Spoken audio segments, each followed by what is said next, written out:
국민들은 났겠죠. 지금 비 피해 때문에 아우성인데 예. 본인들은 그 뭐 만찬을 했다, 감자전, 뭐 정복전, 이 결론이 이런 걸 예. 왜 써줘? 그러니까 어제 메뉴가 뭐 소고무고에 순두부 요리, 감자전, 전복전.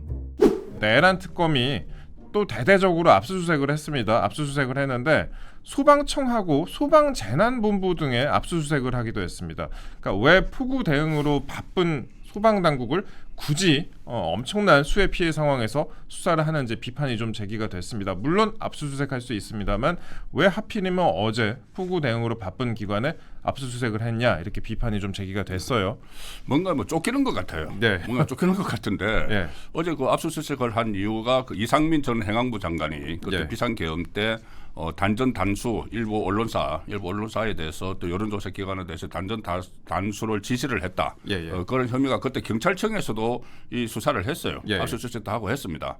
근데 특검에서 다시 압수수색을 했는데 예. 아니 본인들도 지금 보면은 그 비 피해 때문에 전국이 좀 난리가 났고 그렇죠. 거기서 그 일선에서 이것을 대응을 하는 기관이 소방청하고 재난안전본부인데 거기에 대해서 압수수색을 그 시행을 했다는 것은 뭔가 지금 쫓기지 않고서는 그 이렇게 그 급하게 할 수가 없는 거죠. 네. 어떤 시간표를 가지고 어디 지금 이제 윤석열 전 대통령 구속을 성공을 시켰으니까 그 다음부터 이제 외환죄 이런 것을 이제 한쪽 팀에서는 그것을 뭐 파고 들어가고 있고 또 한쪽 팀에서는 이 내란 혐의를 뭐 성립시키기 위해서 그렇게 하는 건지. 그런데 어쨌든 그렇게 되면은 이 재난안전부분의 소방청 같은 데서 어수선해서 일을 하겠어요. 그렇죠. 예. 현장 또 출동을 해야 되고 하는데 예. 뭐 특검에서는 그 관련 부서는 아니라고 이야기를 하지만은 바로 옆에서는 바로 뒤지고 옆에서 있는데 막 예. 뒤지고 있는데 여기서는 또 전국의 이 재난 상황 지금 뭐 비가 얼마 정도 왔는지 막 전화통이 불이 났을 거예요. 네. 서로 막 그 각 전국에 다 있으니까는 그 불이 나가지고 긴급 출동을 하는 또 지시도 해야 되고 하는데 여기서는 또 뭐 자루 뒤진다고 하고 있으니까 예. 이게 과연 특검이 지금 그 뭘 바라보고 지금 수사를 하고 있는 건지 의심이 드는 상황이죠. 사실 뭐 특검이 시간표를 잡아놓고 뭐 정해진 대로 수사를 하고 있을 텐데 그런데 왜 하필이면 어제같이 이제 폭우가 심각한 날에 이렇게 수사를 했냐라는 비판이 좀 있었습니다. 저희가 짧게 이거는 이 정도만 짧게 좀 다뤄봤고요. 이재명 대통령이요, 호우 피해 상황을 호우 피해 긴급 대응을 지시를 하면서 작은 실수도 용납 안 된다라고 강조를 했습니다. 뭐 당연한 얘기죠. 작은 실수라도 있어서는 안 되는 건데 공중파 방송에서 한결같이 대대적으로 작은 실수도 용납 안 된다 이런 메시지를 많이 보도를 했습니다. 긴급 대응 지시 뭐 당연한 일입니다. 그런데 뭐 오늘은 뭐 중앙재난안전상황실을 찾는다라고 합니다. 중앙안전재난상황실을 찾는다고 하는데 뭐 당연한 얘기입니다. 당연한 얘기인데 어제 제헌절이었습니다. 제헌절 맞이해서 우원식 국회의장 그리고 김민석 국무총리와 함께 한남동 관저에서 만찬 회동을 했습니다. 대통령이 만찬 회동을 했는데 뭐 한우 떡갈비, 우럭 소금구이, 순두부 요리, 감자전, 전복전 등 이런 한식하고 또 식혜, 오렌지 주스가 메뉴였다고 합니다. 그래서 뭐 퀴즈를 내면서 서로 박장대소를 했다고 하는데 저희가 사진 좀 띄워드리면은 저렇게 어제 만찬을 했다. 강훈식 비서실장의 모습도 왼쪽에 보이네요. 이렇게 만찬을 했다고 하는데 글쎄 이게 뭐 만찬할 수 있습니다. 만찬할 수 있는데 어제 이제 폭우가 내렸잖아요. 지난 정부와 비교를 해보자면 글쎄 저는 뭐 MBC나 KBS가 똑같이 보도를 했을까 어제 같은 상황에서 똑같이 보도를 했을까 싶습니다. 어떻게 보셨어요? 윤석열 정부 때 같으면은 난리 났겠죠. 난리 났겠죠. 국민들은 예. 지금 비 피해 때문에 아우성인데 예. 본인들은 그 뭐 만찬을 했다. 그리고 또 거기 뭐 감자전, 뭐 정복전 이 결론이 이런 걸 왜 써줘? 그러니까 어제 메뉴가 뭐 소고무고에 순두부 요리, 감자전, 전복전. 맛있게 먹었다 뭐 이런 건가요? 네, 맛있게 먹었다. 그런데 감자전, 전복전은 정말 비가 조금씩 내릴 때, 부슬부슬 내릴 때 그럴 때 좀 생각나는 음식이잖아요. 비 올 때 뭐 감자전, 예, 뭐 막걸리 뭐 이렇게 전복전에다 보통 막걸리하고 생각이 전복전 나죠. 비싸서 못 먹죠. 그런데 이게 비가 그냥 오는 게 아니고 예. 폭우가 내려서 예. 국민들이 지금 사망자가 나오고 전국에 뭐 뚝이 무너지고 하천 범람하고 서울도 어제 하천 범람이 있어요. 네. 저희 집이 그 도림천 근처인데 네, 예. 도림천 어제 그 홍수 주의보 내렸습니다. 그렇죠. 서울에. 맞습니다. 예. 그러니까 그 정도 상황인데 용산에서 이게 한가하게 그 뭐 만찬을 하면서 또 농담을 하느라고 뭐 우원식이 뭐 이재명과 저희 대통령과 저희는 같은 파입니다. 무슨 파? 현장파. 현장파. 현장에 나가라는 이야기인데 현장 예. 중심이라는 이야기인데 어제 현장을 지금 어땠는데요? 아. 어제 현장이 지금 물난리가 나서 예. 이렇게 뭐 피해가 나고 있는데 그 현장을 직접 가지를 못할 망정 그 안에서 이 만찬을 하면서 뭐 우리는 현장파다 이렇게 네. 이 일종의 뭐 농담을 하면서 그렇게 했다는 게 이게 그 어제 바로 그 이재명 정부에서 그 뭐죠 헬로윈 참사, 이태원 참사 그거 다시 수사하라고 예. 지시를 한 상태예요. 그러니까 어떤 뭐 참사가 예. 이런 게 있으면 안 된다. 예. 뭐 인재든 뭐 저 자연재해든 뭐 어떤 사고들이 있으면 안 된다. 이것은 이 정권이 처음부터 계속 강조를 했던 거거든요. 예. 뭐 너무 오히려 지나쳐도 괜찮다. 이게 사고를 대비하는 데 대해서는 그렇죠. 이런 식으로까지 이야기를 했는데 본인들은 여기 그 앉아서 뭐 일종의 뭐 농담을 하면서 뭐 현장을 나가보지도 않고 예. 그런 식으로 했던 굉장히 부적절하죠. 현장파 그랬다고 합니다. 이거 말씀하셨다시피 우원식 의장이 아니 저와 대통령은 같은 파다. 무슨 파인 줄 아느냐라고 했더니 무슨 파예요? 이재명 대통령이 얘기를 했어요. 그랬더니 현장파라고 하니까 참석자들 사이에서 웃음이 터졌다. 막 박장대소가 터졌다 이러는데 댓글을 보니까 이제 국민 여론이 댓글 좀 띄워주세요. 댓글 몇 개를 저희가 가장 그 베스트 댓글 몇 개만 이제 포털에서 퍼왔는데 포털 댓글을 보니까요. 댓글 좀 올려주세요, 피디님. 그 윤석열 때는 늦게 현장에 나타나서 밤새 술 먹었냐고 비아냥 대더니 아예 수해 현장 하고 뭐 만찬 파티일세 전국이 수재로 날리고 이재명 속출하는데 밥이 넘어가냐 이런 식으로 국민들의 좀 분노의 좀 댓글이 있었고 다른 댓글도 좀 보여주세요. 그래서 이게 사람들 창의력이 무슨 파냐고 하니까 이제 뭐 무슨 마피아파 이런 얘기를 했나요. 그러니까 지금 충남이랑 호남이 홍수로 떠내려간다 이렇게 얘기를 했습니다. 저희가 뭐 수해 사진도 좀 종종 보여드릴 건데 어제 수해가 정말 많았는데 전국적으로 수해가 많았었는데 그 광주 수해 피해 사진 한번 띄워주실래요, 피디님?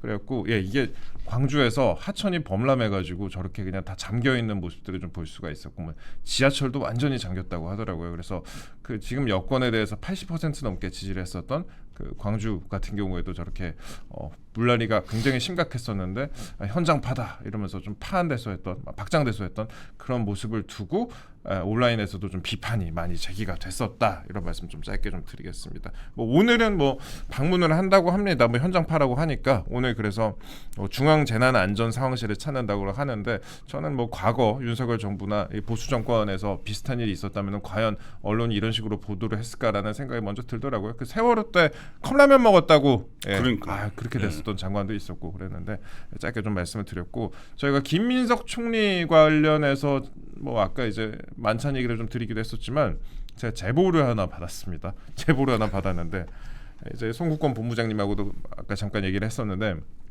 김민석 총리가 그제 연설을 좀 했어요. 연설하면서 대한민국을 미국의 51번째 주라고 하는 비판이 아니라 미국이 한국의 14번째 자치단체라고 보는 관점을 가질 때가 됐다. 뭐 얘기는 좋습니다. 얘기는 그러니까 우리나라를 더 이상 이렇게 낮게 보지 말고 한국의 이 국제적인 위상과 역량이 높아졌다. 뭐 이런 소리를 하는 것 같습니다. 뭐 이런 소리를 하는 것 같은데 그러니까 미국이 우리나라의 14번째 자치단체 뭐 제주도 다음에 미국을 놓는다든지 뭐 이런 식으로 생각을 하는 그런 발언 같습니다. 이렇게 얘기를 했는데 이게 제 제보를 받았는데 공교롭게도 우리나라의 자치단체가 17개입니다. 북한이 13개더라고요. 어떻게 보셨어요 이거? 그러니까 저도 처음에 이거 보고 왜 이게 14번째 이야기가 나오지 이렇게 했는데 우리나라 뭐 전국 광역시도 17개라는 거 다 알잖아요. 그러면 뭐 말을 제대로 하려면 18번째라고 해야 되는데 이게 14번째 이거 뭐 이제 북한이 지금 행정국이 13개라는 거니까 그럼 북한 기준으로 지금 이야기를 하는 것인가 이런 생각이 드는데 이 인식이 저는 이 이야기를 딱 들으면서 들었던 생각이 그때 인사청문회 할 때 우리나라 그 예산 한 해 예산이 얼마나 물어봤을 때 대답 못했잖아요. 그렇죠. 한 해 예산은 대답을 못했어요. 총리가 되겠다는 총리가 한 해 예산 700조라는 그 대답을 못하고 그 언저리도 대답을 못했어요. 거기다가 우리나라 국가 부채가 GDP 대비 몇 퍼센트냐 하니까 뭐 20-30% 이랬거든요. 50%에 육박을 하는데. 그 예전에 보니 노무현 정권 때도 그 정도 생각했던 것 같은데. 그렇습니다. 예, 예. 그러니까 그 어떤 국적에 대해서 제대로 파악을 못하고 지금 총리가 됐는데 네. 이것도 만약에 이 북한을 염두에 둔 게 아니라고 하면은 네. 지금 아니면 북한하고 우리나라 행정구역을 헷갈려 버렸는지도 몰라요. 그러니까 아니 13개가 14개가 어디서 등장한 건지. 옛날에 처음에 8도 할 때는 뭐 8도 8개 네. 그다음에 이렇게 해서 어쨌든 13개인 적은 없었던 것 같아요. 그러니까요. 그러니까 16개였다가 세종시가 되면서 17개 뭐 이렇게 식으로 됐는데 예. 이거를 이런 대답을 했다는 것은 일단 어떤 그때 뭐 우리나라 예산도 제대로 모르고 네, 예. 국가 부채도 모르고 뭘 지금 국정 파악을 하지 못한 상태에서 국무총리 역할을 하고 있다는 예. 그런 지적을 할 수가 있는 것이고 또 하나는 조금 전에 이제 그런 식으로 이야기하는 것이 어떤 뭐 자주적이다, 주체적이다, 예, 예. 뭐 이렇게도 볼 수가 있지만 그것도 타이밍을 봐서 해야 돼요. 그렇죠. 저는 타이밍을 봐서 해야 된다고 봅니다. 예. 지금 한미 관계가 예. 완전히 복합적인 위기거든요. 예. 통상 문제가 8월 1일까지 유예가 돼 있는데 지금 협상도 못 하고 있잖아요. 예. 그 부분도 그렇고 주한미군 감축한다고 그러고 또 심지어 방위비를 뭐 9배 더 내라고 하고 100억 달러를 내라고 하고 예. 그런 상황에서 미국 대사도 지금 주한 미국 대사도 오지도 못하고 있고 맞아요. 여러 가지 트럼프 만나지도 못하고 있고 이런 상황에서 가뜩이나 지금 현 정부가 친중국적이다 뭐 네. 이런 이야기가 나오고 여러 가지 한미 관계가 틀어지고 있는 이 마당에 뭐 주체적으로 이야기하는 것도 좋지만은 이걸 좀 타이밍을 보고 해야 되지 않는가 그런 생각도 듭니다. 그렇습니다. 그 타이밍을 좀 보고 이런 말을 해야 되지 않는가라는 생각이 들고 짧게 좀 더 말씀을 드리자면은 북한 같은 경우에는 1직할시 3특별시 9도 체계라고 합니다. 그래서 13개다 나무 위키에 그렇게 나와 있더라고요. 그리고 북한 행정구역 몇 개인지 우리 아는 사람 별로 없을 것 같긴 한데 13개였다. 그래서 여기 뒤에다 이제 붙이면 14번째가 된다. 그래서 미국이 북한 밑으로 붙으라는 건지 약간 좀 의문을 제기하는 누군가 이제 제보가 있었습니다. 탈북민의 제보가 있었고 제가 짧게 좀 말씀을 드렸습니다. 이거 왜 14번이라고 했는지 나중에 한번 다시 물어볼 기회가 있었으면 좋겠습니다. 간단히 저희가 좀 더 다뤄볼 내용들이 있습니다. 그 미국 얘기를 잠깐 하셨으니까요. 기성 미디어에서 조금 신중하게 접근하는 이슈가 있습니다. 우리 뭐 시청자 여러분들께서도 관심 많이 가져주시는 분야이기도 한데 모스탄 전 미국 국제 형사 사법대사 등과 관련된 부분이에요. 사실 외국인이 한국에 오는 것 그 자체가 뉴스가 되는 것은 아니죠. 그리고 또 모스탄 스스로도 우리 법원에서 뭐 어쨌든 간에 허위 사실이라고 처벌이 있었던 사실을 말하고 있으니까 더더욱 이제 기성 미디어에서는 좀 신중하게 접근을 하고 있는데 그런데 민주당이나 조국혁신당 그러니까 범여권이라고 했습니다. 범여권에서 먼저 모스탄의 영향력을 키워서 이슈가 되고 보도가 되게 하는 그런 상황입니다. 이제는 그래서 좀 많은 언론들이 조금씩 보도를 하기 시작을 했습니다. 김상욱 의원이 먼저 라디오에서 모스탄을 강제 추방하자라고 언급을 했습니다. 그리고 김준형 조국혁신당 의원, 이거 중요한 것 같은데 국회에서 직접 언급을 했습니다. 외교부 장관 후보자 인사청문회에서 이 모스탄 등을 비롯해서 몇몇 사진을 띄워놨습니다. 그래서 사진을 저희 한번 띄워주세요. 그래서 모스탄, 미셸 스틸, 애니첸, 영킴, 고든창 이렇게 나와 있는데 저 중에서 신뢰도에 의문을 갖는 사람도 있고 아닌 사람도 있었고 좀 나눠서 좀 말씀을 드릴게요. 이렇게 띄워놓고 주한 미국 대사 후보군이다. 미국에 임명하지 말라는 의사를 전해야 한다. 모든 외교적 네트워크를 총동원해서 임명을 막아야 한다라고 말했습니다. 근데 여기서 봤을 때 영킴 의원 같은 경우에는요. 여야 가릴 것 없이 의원 외교 갈 때마다 단골로 찾는 인사 아니겠습니까? 굉장히 영향력이 큰 인물인데 근데 이 영킴 의원까지도 미셸 스틸 전 의원까지도 두고 반환 오적이다 이렇게 표현을 했어요. 이거 어떻게 보셨어요? 일단 김준영이 어떤 사람인지 좀 봐야 되는데. 그렇죠. 뭐 자칭 외교 전문가다 해서 국립 외교원장을 했어요. 문재인 네. 정부 때 국립 외교원장하고 방송 같은 곳에서도 자주 나와서 이 반미 이야기를 많이 합니다. 미국에 대해서 굉장히 비판적인 이야기를 하는데 그 아들은 한국 국적 포기하고 미국 국적 돼 있어요. 맞습니다. 그것은 논란이 됐던 그 인물인데 그 인물이 나와서 특히 국회에서 국회에서 이 이야기를 공식적으로 한 거예요. 예, 외교부 장관 인사청문회에서. 사실 궁금했었는데 진짜 이렇게 예. 국회에서 언급을 해버리니까. 그러니까 예. 이게 예를 들어서 뭐 연김은 지금 올 수가 없어요. 지금 현역 하원 의원입니다. 예. 하원 의원인데 하원 의원 배지 버리고 와야 돼요. 그러니까요. 오기도 올 수도 없는 인물이고 예. 다른 인물들을 뭐 고돈창이나 뭐 이런 사람들은 예. 이 지금 여러 가지 좀 논란도 있고 한데 트럼프가 워낙 이제 한국 이재명 정부에 대해서 비판적이기 때문에 네. 좀 이재명 정부에 나를 세울 수 있는 대사를 이제 보내지 않겠느냐 이렇게 해서 일부에서 가십거리로 나오는 이야기예요. 예. 가십거리로 나오는 이야기인데 이걸 그 국회에서 그대로 뭐 반한 오적 해서 예. 이런 걸 다 이야기를 하고 아하. 이거 자체도 부적절한데 예. 그중에 연김을 이야기한 것은 이것은 이 본인이 이 어떤 외교 전문가라고 하면서 과연 이 상황을 제대로 알고 이야기했는지 네. 현재 그 하원 의원이고 우리 한국계 여성입니다. 맞습니다. 여성 삼선 의원이에요. 삼선 의원인데 동아태 소위원장 그렇습니다. 그 외교위원회 동아태 소위위원장을 맡고 있어요. 그리고 특히 연김이 그 탄핵에 대해서 이제 비판을 했다. 네. 윤석열 전 대통령에 대해서 비판을 했다. 이런 이유 가지고 적대감을 가지고 있는 것 같은데 네. 연김이 그때 비판한 것은 저도 기억이 나요. 그때 뭘 비판을 했었냐면은 그 민주당이 처음에 탄핵 사유에 그 북한, 러시아 그리고 중국을 전 적대시하고 있다. 네. 윤석열 정부가 적대시하고 그 한미 동맹, 한미일 동맹을 강조하고 있다. 이것을 처음에 윤석열 전 대통령 탄핵 사유에 집어넣었어요. 예. 집어넣었으니까 나중에 이제 그게 역풍이 있으니까 뺐는데 그 집어넣었을 때 지금 말씀하신 대로 하원의 외교위 동아시아 태평양위원회 소위원장이에요. 예. 중요한 자리예요. 아주 중요한 예. 자리입니다. 예. 그래서 여기서 한미 동맹이나 아니면 이렇게 동북아 정세를 이렇게 포괄적으로 이 정책을 다루는 입장에서 예. 아니 우방국이라는 한국에서 대통령을 탄핵하면서 탄핵 사유에 그 한미 동맹을 그 강화를 하는 걸 탄핵 사유로 넣었기 때문에 네. 그것을 지적을 하지 않을 수가 없는 거죠. 아. 그 연김 입장에서는. 그렇죠. 예. 그런데 그걸 가지고 적개심을 가지고 적대시해서 그 사람을 반한 오적에 집어넣었다. 예. 그러면은 지금 가뜩이나 이 미국이 지금 네트워크가 없어서 지금 소동인데 맞습니다. 예. 그 민주당 의원들도 좀 전에 그 앵커께서도 말씀하신 거지만은 우리 이 들어오기 전에 네. 민주당 의원들도 가면은 가장 먼저 연김을 찾아야 돼요. 사실 만날 사람 없어갖고 네. 미국 통하려면은 영킴 의원이나 미셸 스틸 의원 만나고 이렇게 했었잖아요. 그렇습니다. 사실. 예. 지금까지 그렇게 예. 해왔죠. 그리고 지금 조금 전에 그 모든 네트워킹을 동원을 해서 저한테 미국 대사가 되는 것을 막아야 된다고 했는데 그런 네트워킹이 있으면은 네. 빨리 한미 정상이라도 그러니까요. 좀 하도록 네. 그렇게 해야 되는데 그 네트워킹도 제대로 구축이 되지 않은 것 같은데 예. 뭘 또 그것을 다 활용을 해서 그 미국 대사가 오는 걸 막아야 된다. 이게 지금 말도 안 되는 이야기를 하고 있는 겁니다. 그 모든 네트워크를 동원을 해갖고 막아야 된다 그랬는데 맞습니다. 그러니까 본부장님 말씀하신 대로 네트워크가 있으면 지금까지 1년 넘게 주한 미국 대사 자리가 공석으로 있을까라는 생각도 들고 거의 방치하다시피 하고 있는데 그 다음에 네트워크가 있다면 지금까지 정상회담도 못 하고 있을까 좀 그런 생각이 들고요.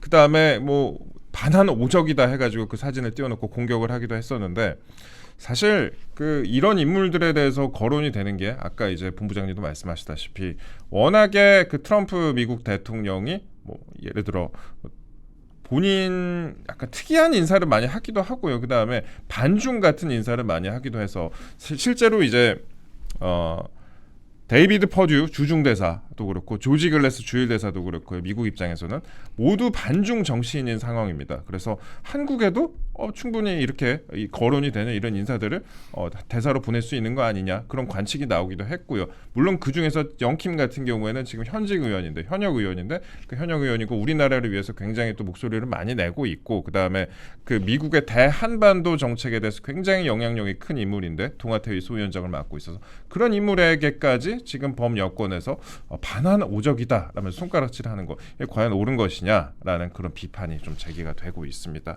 저희가 그 정도 좀 말씀을 드렸고요. 그 미국 얘기가 좀 더 나왔으니까 미국 얘기 조금 더 말씀을 드립니다. 미국 특사로 거론되다가 못 가게 된 인물 김종인 전 비대위원장 원래 미국 특사로 간다 그래갖고 보도가 대대적으로 됐었는데 못 가게 됐습니다. 어제 대통령하고 점심 식사를 했다고 합니다. 친중이라고 오해하는 사람들이 존재한다. 유념하라. 이거는 또 의미가 있는 말이었던 것 같아요. 네, 어제 그러니까는 이 김종인 그 전 위원장 같은 경우는 상당히 화가 나 있었어요. 어제 오전까지 상당히 화가 나 있었던 게 뭐냐면은 본인이 이제 미국 특사로 간다고 내정이 됐다고 언론도 나오고 했는데 그 전에 트럼프에 대해서 뭐 그 광인 정치를 한다. 광인 정치. 미치광이 정치를 한다. 예. 이렇게 해서 언론에 나왔고 그것이 또 같이 미국 특사로 가기로 했던 특사단에 포함되기로 했던 이현주 최고위원이 또 이재명 대통령에게 문자를 보내서 예. 이 같이 못 가겠다 빼달라 바꿔달라 이렇게 하는 게 이제 언론에 포착이 됐잖아요. 포착이 돼서 본인이 그래서 뭐 지명 그 특사를 취소를 한다 이런 네. 또 보도가 나오니까 네. 상당히 이제 화가 나 있는 상황인데 예. 저 특유의 뭐 냉소적인 그런 반응을 계속 보였어요. 나 그게 관심 없다. 내가 언제 간다고 했냐? 내가 간다고 했느냐? 뭐. 가라면 가고 네. 가지 말라면 안 가는 거지 이러고 있었는데 갑자기 이제 점심 자리가 만들어진 거예요. 네. 점심 자리가 만들어지니까 거기에 이제 달려갔죠. 달려갔는데 오라면 또 가죠. 예. 그렇죠. 그 달려가서 이제 양해를 구했겠죠. 네. 이런저런 사정으로 못 가게 됐다. 뭐 하니까는 이제 김종인도 이제 쓴소리 한다고 한마디 한 거죠. 예. 이게 너무 친중이라고 한다. 당신 정부를 예. 뭐 이런 상황인데 공교롭게도 그 오찬이 끝나고 나서 정식으로 이렇게 그 특사가 바뀌었다고 발표가 됐어요. 네, 그러니까 그러니까 일단 달래놓고 예, 일단 밥 한 끼 드리고 밥 한 끼 이제 해서 달래놓고 예. 이 박용만 예. 박용만 전 대한상공회에서 회장으로 바꿨는데 박용만 지금 일단 경제인 기업인이고 미국에서 뭐 석사학위를 받고 하기는 했어요. 예, 두산 회장 출신이고. 예, 두산 회장 출신이고 그런데 이 박용만 회장도 실제로는 이재명 대통령하고 상당히 그 친분이 깊어요. 예. 2022년에 그 대선 때 둘이서 같이 어떤 토크쇼도 하고 대담도 하고 이렇게 했거든요. 예. 그래서 물론 뭐 경제인이니까는 미국에 어느 정도 인맥이 있는지 모르겠지만은 어쨌든 뭐 그 김종인보다는 좀 낫지 않겠느냐는 생각은 들어요. 광인이라고 한 적은 없으니까. 예, 광인이라고 한 적은 없으니까. 예. 그런데 과연 가서 트럼프를 직접 만날 수는 있겠는지 아니면은 이 한미 정상회담을 위해서 뭐 토대라도 닦는 그런 그 성과가 있을지는 좀 지켜봐야 되는 거죠. 기업인 출신을 통해서 이제 통상적인 문제를 좀 접근해 보려는 그런 시도 아니냐라는 지적이 좀 나오고 있는데 분석이 좀 나오고 있는데요.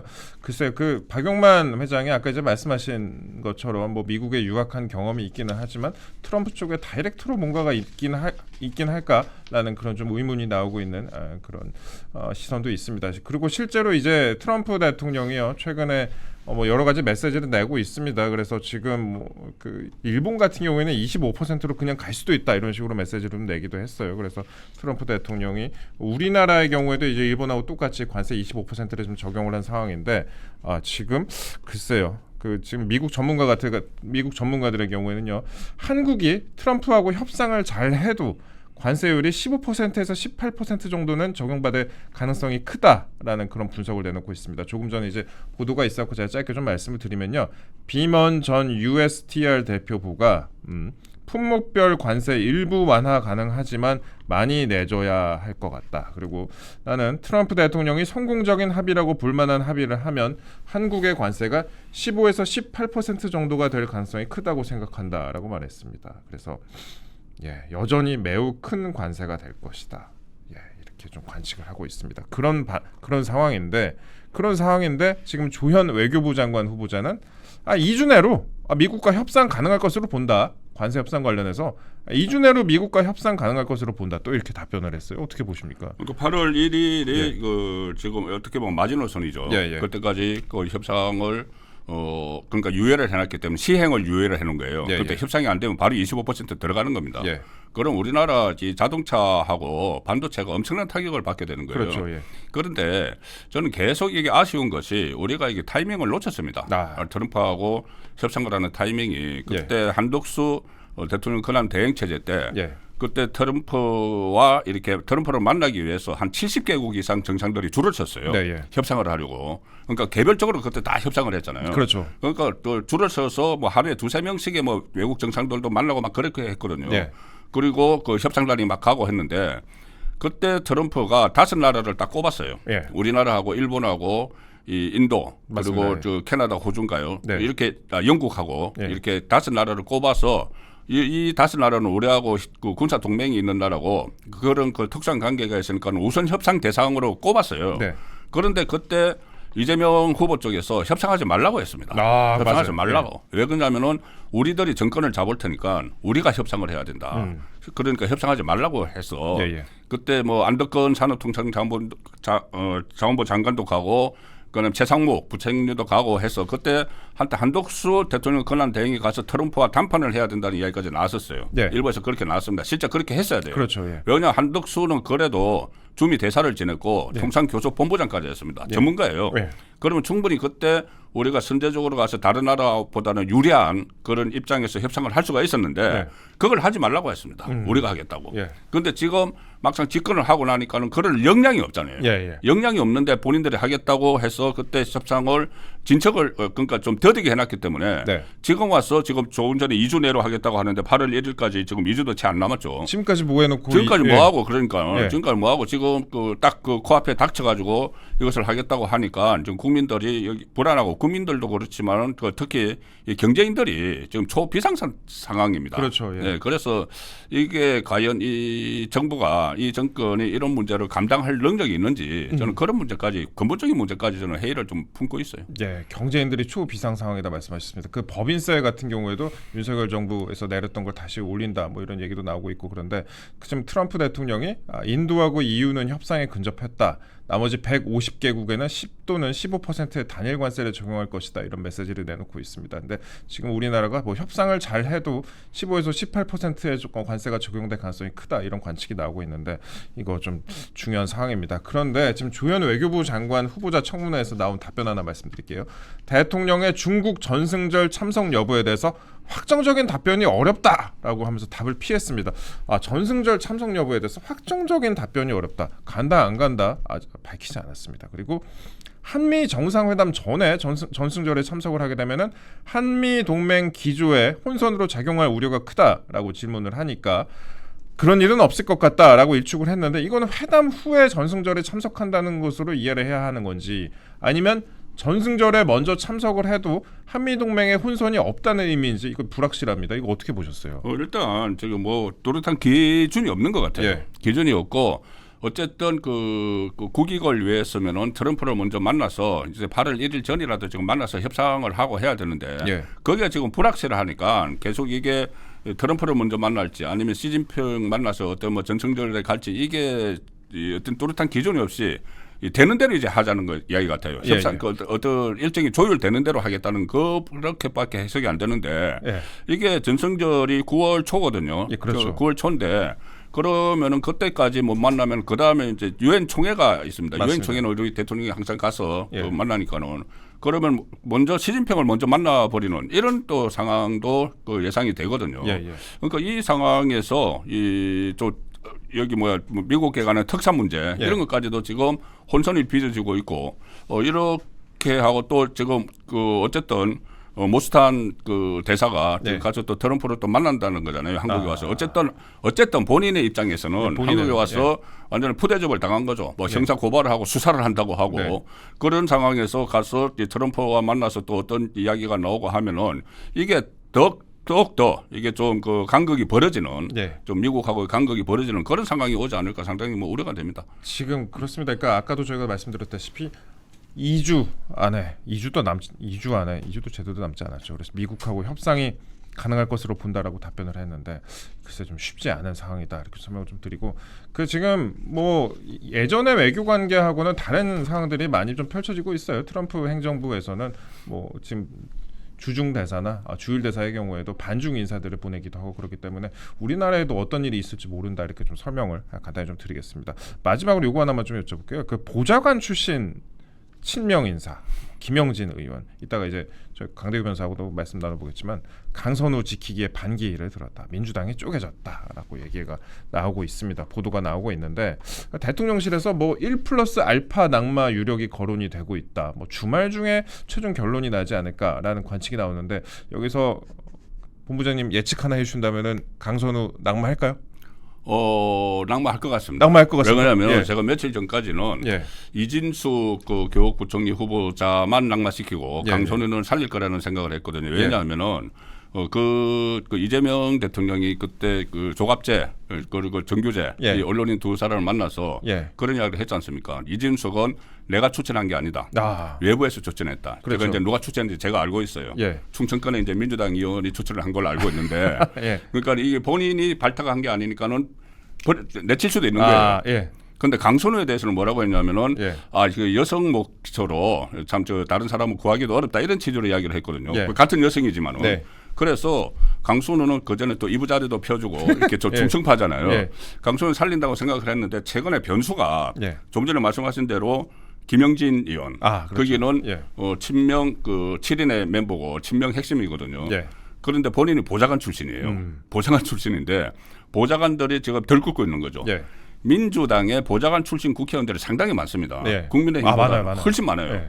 훨씬 많은데 일단 우원식 의장부터. 예. 그럼요. 예. 보좌관 출신 그거 예. 굉장히 많아요. 예. 그런데 이 보좌관이라는 그 직책에 대해서 강순우가 완전히 폄하를 시켜버린 거예요. 깎아내려 버린 겁니다. 예. 원래 보좌관 그러면 이제 국회의원을 보좌를 해서 정말 이 의정 활동을 돕고 정책을 위반을 하고 막 이런 의미로 본인들이 계속 가지고 있어야 되는데 네. 보좌관이 마치 음식물 쓰레기 음식물 그거 뭐 분리수거나 하고 예. 또 아니면 이제 파리 목숨처럼 계속 그 뭐 잘리고 뭐 이런 인식이 그렇죠. 지금 네. 되고 있잖아요. 네.